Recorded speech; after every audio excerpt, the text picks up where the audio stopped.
अगर आप भी हेल्दी सब्जियां खा रहे हैं लेकिन फिर भी आपका शुगर लेवल बढ़ जाता है और आप इसी चिंता में रहते हैं कि हेल्दी खाने के बावजूद भी मेरा शुगर लेवल क्यों बढ़ जाता है और दवाई आपकी बढ़ती जा रही है, तो आज की जो वीडियो है वो आपके लिए ही है। हमें क्या बोला जाता है कि हरी सब्जी खाओ। हम भी यही सोचते हैं कि सब्जियां तो कुदरती हैं, इन्हें जितना चाहे खाओ उतना हम खा सकते हैं, लेकिन क्या आप जानते हैं कि आपकी रसोई में कुछ सब्जियां असल में छिपी हुई चीनी का भंडार है, यानी आपको पता ही नहीं है और में बहुत ज्यादा चीनी होती है, शायद इसी वजह से आपका शुगर लेवल बढ़ जाता है। आज के इस वीडियो में मैं आपको साइंस बेस्ड कुछ चीजें बताने वाली हूँ और ऐसी 10 सब्जियों को बताने वाली हूँ जिनको हेल्दी समझकर आप खाते रहते हैं, जो कि एक मधुमेह रोगी के लिए किसी मीठे जहर से कम नहीं है। आज ये भी जानेंगे कि क्यों कुछ सब्जियां आपके ब्लड शुगर लेवल को अचानक से स्पाइक कर देती हैं और उनके पीछे का जो असली ग्लाइसेमिक इंडेक्स है वो क्या है। तो चलिए जानते हैं इस वीडियो में, शुरू करते हैं इस वीडियो को। हेलो फ्रेंड्स, मैं सुमन चौहान, सर्टिफाइड डाइटिशियन, न्यूट्रिशनिस्ट, आपकी फिटनेस ट्रेनर। मेरे चैनल देसी इलाज में आपका स्वागत है।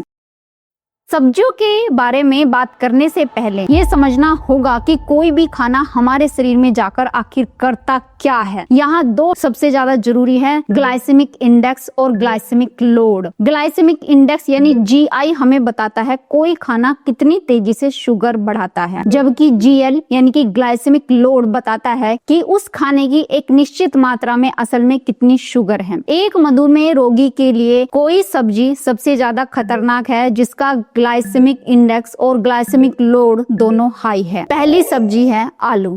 आलू हर भारतीय रसोई की जान होती है, लेकिन डायबिटीज के लिए सबसे बड़ा दुश्मन है। वैसे तो ये सभी जानते हैं। आलू में स्टार्च बहुत ज्यादा होता है। जब आप आलू खाते हैं तो ये शरीर में जाते ही ग्लूकोज में टूट जाता है। उबले हुए आलू का जो ग्लाइसेमिक इंडेक्स होता है लगभग 78 होता है, 78 होता है, लेकिन अगर आप इसे मैश करके दें या इसे चिप्स तल दें तो यह 90 के पार चला जाता है, यानी हाई कैलोरी में बदल जाता है। अब ये लगभग सफेद चीनी खाने के बराबर ही है। आलू के अंदर का स्टार्च जो होता है अमाइलोपेक्टिन से बना होता है, जो बहुत जल्दी पचता है क्योंकि इसमें फाइबर कम होता है। जैसे ही आप इसे खाते हैं ये आपके खून में शुगर का जो परमाणु धमाका करता है। अगर आप आलू के बिना नहीं रह सकते तो इसे उबालकर 24 घंटे फ्रिज में रख दे। ये सबसे अच्छी टेक्निक है। इसमें क्या होता है कि जो इसके अंदर स्टार्च होता है रेजिस्टेंस स्टार्च में बदल जाता है, जो थोड़ा कम नुकसानदायक होता है और तेजी से आपके ब्लड में नहीं घुलता है, धीरे धीरे स्लोली घुलता है। लेकिन फिर भी सावधानी रखनी जरूरी है, यानी अगर आप आलू खा रहे हैं तो उसकी क्वांटिटी कितनी है इसका ध्यान रखना जरूरी है। एक दिन में आधा ही आलू आप खाएं। दूसरी सब्जी शकरकंद यानी स्वीट पोटैटो। नाम में ही शक्कर है तो आप अंदाजा लगा सकते हैं। हालांकि इसमें फाइबर और विटामिन ए बहुत अच्छा होता है, लेकिन इसमें कार्बोहाइड्रेट और शुगर की मात्रा बहुत ज्यादा होती है। अगर आप इसे भूनकर यानी रोस्ट करके खाते हैं तो इसका शुगर लेवल और ज्यादा बढ़ जाता है। एक छोटा जो शकरकंद होता है आपके पूरे दिन की कार्ब्स की लिमिट को बिगाड़ सकता है। शकरकंद को हेल्दी विकल्प माना जाता है, यानी लोग ये मानते हैं कि ये तो बहुत ज्यादा हेल्दी होता है तो आप कितना भी खा सकते हैं, लेकिन ये केवल उन लोगों के लिए है जो बहुत ज्यादा मेहनत का काम करते हैं, जैसे एथलीट होते हैं या वर्कर होते हैं, या आपने देखा होगा मजदूरों के लिए है, शुगर के मरीजों के लिए नहीं। जब इसे भूना जाता है तो इसके अंदर के जो एंजाइम्स स्टार्च को माल्टोज में बदल देते हैं। इसे खाने का मतलब है अपनी पैनक्रियाज को ओवरवर्क करवाना। अगर खाना ही है तो बहुत कम मात्रा में उबाल कर खाएं, भूनकर कभी भी नहीं खाना है। अब तीसरी सब्जी है मकई या स्वीट कॉर्न। क्या आप जानते हैं कि मकई को विज्ञान की भाषा में सब्जी से ज्यादा अनाज माना जाता है। इसमें स्टार्च की मात्रा बहुत अधिक होती है। लोग सलाद में स्वीट कॉर्न डालकर उसे हेल्दी समझते हैं और आजकल तो मैंने ये भी देखा है कि हर चीज में मकई को उबालकर डाला जाता है, उसके दानों को डालकर खाने की आदत सी हो गई है, सभी इसका यूज कर रहे हैं। लेकिन आधा कप मकई में लगभग 15 से 20 ग्राम कार्ब्स होते हैं। इसका ग्लाइसेमिक इंडेक्स मध्यम से हाई श्रेणी में आता है। आज जो स्वीट कॉर्न मार्केट में मिलता है वो जेनेटिकली मॉडिफाइड है, यानी GMO है, ताकि वो ज्यादा मीठी लगे। ये पुराने जमाने का मक्का नहीं है। इसके दाने सीधे आपके लीवर पर दबाव डालते हैं क्योंकि इसमें फ्रक्टोज भी होता है। ये न केवल शुगर को बढ़ाता है बल्कि यूरिक एसिड को भी बढ़ा सकता है। सिनेमा हॉल में मिलने वाला जो पॉपकॉर्न होता है या कॉर्न चाट होता है आपकी नसों में इन्फ्लामेशन कर सकता है। चौथी सब्जी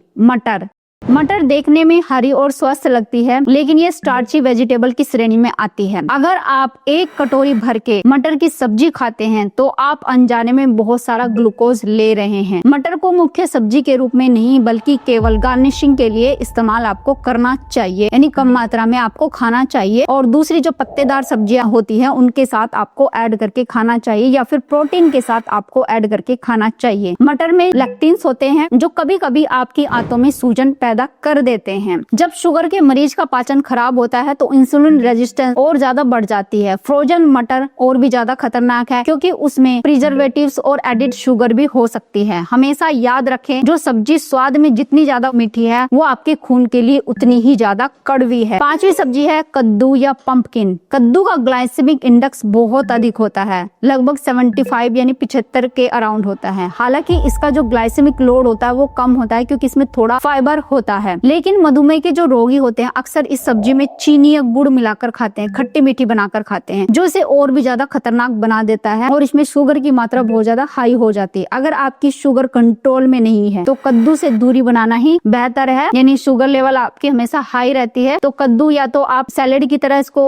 जैसे हल्का स्टीम करके खा सकते हैं। इसमें चीनी वगैरह बिल्कुल भी आपको मिलानी नहीं है। कद्दू के अंदर का फाइबर बहुत जल्दी घुल जाता है जिससे ये पचने में बहुत आसान होता है। डायबिटीज में हमेशा वो खाना खाना चाहिए जो धीरे धीरे पचे। कद्दू का रस तो और भी ज्यादा घातक है, यह आपके इंसुलिन को अचानक स्पाइक करता है। अगर कद्दू खाना ही है तो उसके सीड्स आप खा सकते हैं, यानी पंपकिन सीड्स को खा सकते हैं क्योंकि असली पोषण और हेल्दी फैट्स बीजों में ही होता है। अब छठी सब्जी आती है अरबी, यानी कि घुइया भी इसको कहते हैं। अरबी में आलू से भी ज्यादा कैलोरी होती है, कार्बोहाइड्रेट होते हैं। ये स्वभाव में बहुत चिपचिपी होती है, इसका मतलब है कि इसमें ज्यादा स्टार्च होता है। इसे तलकर खाने से यह केवल शुगर नहीं बढ़ाती है बल्कि आपके वजन और कोलेस्ट्रॉल को भी बढ़ा सकती है। अरबी का स्टार्च कंटेंट आलू से लगभग 30% अधिक होता है। इसकी चिपचिपाहट शरीर के अंदर जाकर खून को और भी गाढ़ा करने का काम करती है। अगर आप अरबी की सूखी सब्जी, फ्राई की हुई सब्जी खाते हैं तो आपके हार्ट हेल्थ के लिए भी ये सबसे बड़ा रिस्क है। इसे ग्लूकोज का गोला कहना गलत नहीं होगा। सातवीं सब्जी चुकंदर। ये सुनकर आपको हैरानी हो सकती है क्योंकि चुकंदर खून बढ़ाने के लिए मशहूर है और इसको हेल्दी भी माना जाता है और लोग इसका सैलेड भी खाते हैं, लेकिन इसमें प्राकृतिक शुगर की मात्रा काफी ज्यादा होती है। अगर आपका शुगर लेवल 200 के ऊपर रहता है तो चुकंदर का जूस बिल्कुल भी आपको नहीं पीना है। अगर खाना ही चाहते हैं तो 1 या 2 पीस एक दिन में आप चुकंदर के खा सकते हैं। चुकंदर का जो ग्लाइसेमिक इंडेक्स होता है 64 होता है, 64 होता है, जो सब्जियों के लिए काफी अधिक माना जाता है। जूस निकालने पर इसका जो सारा फाइबर होता है वो निकल जाता है, यानी कि आप उसको फेंक देते हैं, सिर्फ बचता क्या है वो शुगर वाला पानी। अगर आप एनेमिक है यानी कि खून की कमी है और शुगर भी है तो चुकंदर की बजाय पालक या अनार आप ले सकते हैं और वो भी कम मात्रा में आपको लेना चाहिए, यानी अनार भी थोड़ा मीठा होता है। चुकंदर को कच्चा सलाद के रूप में 2 से 3 स्लाइस से कभी आपको ज्यादा नहीं लेना चाहिए। आठवीं सब्जी पर आते हैं, वो है जमीकंद या शूरन। अरबी या आलू की तरह जमीकंद जो होता है वो जमीन के नीचे उगता है। जैसे जमीन के नीचे उगने वाली जो ज्यादातर सब्जियां होती हैं उनमें स्टार्च की मात्रा काफी अधिक होती है। ये आपके शरीर में इंसुलिन की मांग को अचानक से बढ़ा देती है, यानी इंसुलिन की जो मात्रा होती है वो बढ़ जाती है, जो डैमेज लीवर और पैनक्रियाज के लिए अच्छा नहीं है। जमीकंद को अक्सर त्योहारों पर बनाया जाता है, लेकिन एक डायबिटीज के लिए ये एक कार्बोहाइड्रेट का बम है, यानी इसमें कार्बोहाइड्रेट बहुत ज्यादा होता है। और उसके साथ फिर आप रोटी भी खाते हैं या चावल खाते हैं, यानी सीरियल्स भी लेते हैं जिसमें भी ज्यादा कार्बोहाइड्रेट होता है। इसमें अमाइलेज की मात्रा बहुत ज्यादा होती है जो मुंह में जाते ही लार के साथ मिलकर शुगर बनाना शुरू कर देती है और जाते ही आपके खून में घुलना शुरू हो जाती है। यह आपके शरीर में ट्राइग्लिसराइड यानी खून में वसा को भी बढ़ा सकता है, जिससे फैटी लिवर का खतरा और भी ज्यादा बढ़ सकता है। अब अगली सब्जी यानी कि 9वीं सब्जी है पकी हुई गाजर। कच्ची गाजर जो होती है सलाद में खाना ठीक है क्योंकि इसमें फाइबर ज्यादा होता है, लेकिन जब आप गाजर को पकाते हैं या उसका हलवा बनाते हैं तो उसका ग्लाइसेमिक इंडेक्स और ज्यादा बढ़ जाता है। पकी हुई गाजर का जो स्ट्रक्चर होता है वो बदल जाता है और वो खून में जल्दी शुगर रिलीज करता है। तो पकाने की प्रक्रिया गाजर के सेलुलोज को तोड़ देती है। जब हम उसको पकाते हैं तो उसकी जो सेलुलोज अंदर की होती है यानी वो टूट जाती है, जिससे क्या होता है इसके अंदर प्राकृतिक शुगर बहुत तेजी से आंतों द्वारा सोख ली जाती है। खास करके सर्दियों में बनने वाला गाजर का हलवा तो एक डायबिटीज के लिए सुसाइड नोट जैसा है। गाजर को हमेशा कच्चा या छिलका सहित आपको खाना चाहिए और उसको अच्छे से पहले धो लेना चाहिए, ताकि जो फाइबर हो वो एकदम से शुगर को रिलीज ना करने दे, धीरे धीरे से रिलीज हो आपकी बॉडी में जाकर। अब लास्ट और 10वीं चीज है वो है सब्जियों या फ्रूट्स का जूस। यहाँ पर एक सब्जी नहीं बल्कि ये एक आदत है, जब आप सब्जियों जैसे करेला, लौकी को छोड़कर जैसे मीठी सब्जियां होती है या मीठे फल होते हैं तो उनका जूस निकाल लेते हैं। यानी आप क्या करते हैं, जो जरूरी हिस्सा होता है, फाइबर होता है, उसको बाहर फेंक देते हैं। बिना फाइबर के सब्जियों का अगर रस आप पीते हैं, आपके खून में शुगर का धमाका करता है, यानी तुरंत आपके खून में मिल जाता है। फाइबर एक ऐसी छन्नी है जो शुगर को धीरे धीरे खून में जाने देती है। जूस निकालने पर आप क्या करते हैं, उस छन्नी को हटा देते हैं। मान लीजिए आपने 4 गाजर और 1 चुकंदर का जूस पिया, तो आपने असल में 5 से 6 चम्मच चीनी एक साथ पी ली है। ये लीवर के लिए एक शॉक देता है और इंसुलिन रेजिस्टेंस को खतरनाक स्तर पर ले जाता है। हमेशा सब्जी को चबाकर खाना ही अच्छा होता है, उसका जूस पीना नहीं, और खास करके डायबिटीज लोगों के लिए। एक डाइटिशियन के तौर पे मैं आपको बताना चाहती हूँ कि समस्या सिर्फ सब्जी में नहीं है, समस्या आपके शरीर के इंसुलिन रेजिस्टेंस में है। जब आप हाई स्टार्च वाली सब्जियां खाते हैं तो पैनक्रियाज इंसुलिन छोड़ता है, लेकिन बार बार ऐसा होने पर आपकी कोशिकाएं इंसुलिन के प्रति बहरी हो जाती है, यानी उसको सुनना ही बंद कर देती है। वे सेल्स का दरवाजा ही नहीं खोलती और शुगर खून में ही घूमती रहती है। यही शुगर आगे चलकर आपके लीवर को फैटी बनाती है और आपकी नसों को सख्त कर देती है। आज बाजार में ऐसे शुगर फ्री प्रोडक्ट भरे पड़े हैं जो असल में और भी ज्यादा खतरनाक केमिकल से बने होते हैं। आपको बताया जाता है कि आप सब कुछ खा सकते हैं, बस दवा का डोज बढ़ा दे, लेकिन याद रखिए दवाएं सिर्फ लक्षणों को दबाती है, असली इलाज आपकी थाली में है, आप क्या खा रहे हैं। अगर आप सही सब्जियां चुनेंगे तो आपकी दवाओं पर निर्भरता आपको कम रखनी पड़ेगी। मधुमेह कोई लाइलाज बीमारी नहीं है, ये एक लाइफस्टाइल डिसऑर्डर है। अगर आप अपनी थाली में ये जो 10 सब्जियां हैं इनको लिमिट में खाना शुरू करेंगे और सही तरीके से खाना शुरू करेंगे, यानी चबा चबा कर कच्चा खाएंगे, ज्यादा उनको पकाएंगे नहीं या फिर हटा ही देंगे, तो आप देखेंगे कि आपका शुगर लेवल स्थिर होने लगा है। 15 दिन के लिए ये आप चैलेंज करके देखिए। इन स्टार्च वाली सब्जियों को कम करिए या छोड़ दीजिए, हरे पत्तेदार सब्जियों को अपनाइए। आप खुद ही महसूस करेंगे कि आपकी थकान कम हो गई है और कम दवाइयाँ लेने की आपको जरूरत पड़ रही है और एनर्जी लेवल आपका हाई हो रहा है, आपका पेट का घेरा भी कम होना शुरू हो गया है। तो उम्मीद है आज की वीडियो आपको बहुत पसंद आई होगी। आप लाइक शेयर भी करेंगे। अगर चैनल पे आप नए, चैनल को सब्सक्राइब कर लीजिए। तो फिर मिलते हैं नेक्स्ट वीडियो में, तब तक के लिए बाय, टेक केयर।